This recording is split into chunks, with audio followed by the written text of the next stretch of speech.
So my name is Austin King. I'm the commercial director at Torrent Resources as part of Old Castle Infrastructure.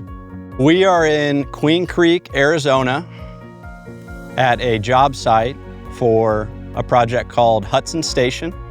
The customer is Hancock, and they are a multifamily builder in the state of Arizona, mostly in the Phoenix area. And this project, we are installing 16 dry wells that will go underneath a StormCapture. And when we package those two Old Castle products together, we call it a MaxCapture. So the Max well was invented by Torrent Resources back in the 1970s, and there's been several iterations of that product, continuously getting better. And we are on the 4th iteration. These dry wells, their main purpose is to treat and infiltrate stormwater.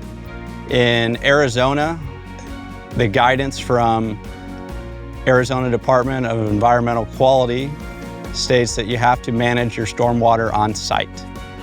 And so in a very arid climate where there is a hard top layer of soil, the dry well is a great solution and best management practice for managing stormwater.